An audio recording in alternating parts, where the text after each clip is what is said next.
Tunjukkan satu aja di mana wilayah pertambangan di Indonesia ini yang mampu mengembalikan ke ekosistem awalnya. Pertanyaan baliknya adalah kenapa Anda begitu peduli untuk mengembalikan ekosistem awal? Karena kita butuh, Gus. Oke Bro, sekarang sudah berkembang isu konflik internal yang terjadi di PBNU. Nah, kira-kira karena apa sih Bro itu? Baik, sebenarnya akar permasalahannya itu saya melihat secara sistemik ya, karena saya tidak akan bicara tentang personal, karena siapapun yang menjadi pimpinan di level pusat, PBNU, wilayah, sampai ranting, saya takdim semua dengan para alim ulama. Jadi secara sistemik yang pertama itu karena program hilirisasi. Jadi hilirisasi ini harusnya dibangun secara bottom up, dari akar rumput bawah ke atas, bukan top down. Itu yang menjadi konflik, itu yang menjadi pemicu akar konflik. Jadi generasi yang memimpin PBNU sekarang ini atau di level wilayah sampai ke ranting itu adalah generasi baby boomer, Gen X. Dan itu tidak diinisiasi dengan kemampuan IT ya tentunya ya, karena yang kemampuan IT itu kan Gen Z ya. Nah jadi penerapan ini lebih cepat sebenarnya.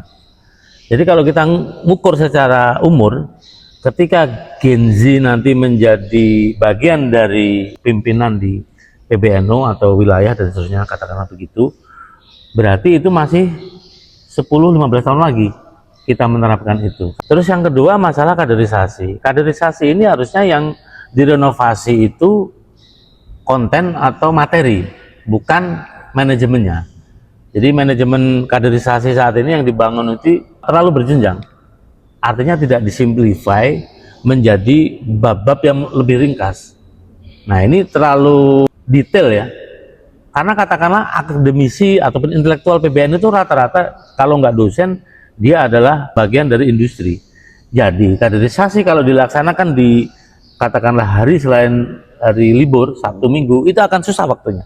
Nah yang ketiga itu adalah masalah babul muamalah ya. Seperti unit kegiatan bisnis yang dijalankan termasuk konsesi tambang.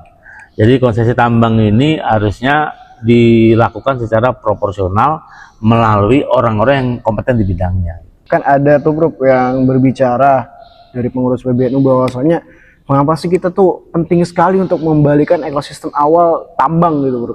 Itu bagaimana Bro?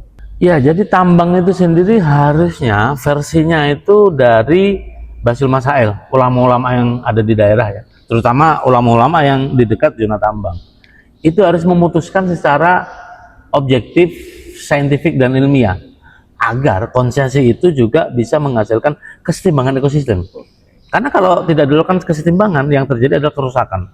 Oke Bro. Nah, dari konflik yang terjadi tersebut, Bro, kira-kira menurut Bro, solusi yang paling tepat untuk jangka pendek dan jangka panjang untuk menjaga solidaritas dan marwah dari PBNU itu sendiri apa Bro?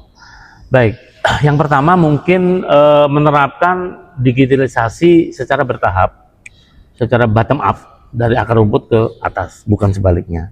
Dan itu perlu waktu 5-10 tahun, 2 generasi berikutnya. Lumayan panjang ya Bro? Lumayan panjang, dan itu memang ideal. Karena apa? Karena konsep IT, konsep IoT, Internet of Things, itu adalah konsep yang basic science-nya sudah dikuasai oleh Gen Z, bukan Gen X.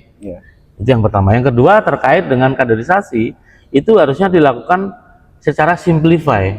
Artinya ada ruang-ruang di mana zona-zona generasi tertentu itu masuk di pemahaman materi yang berbeda-beda. Nah yang ketiga masalah unit bisnis ya terkait dengan zona tambang, ini harusnya dilakukan berdasarkan kompetensi.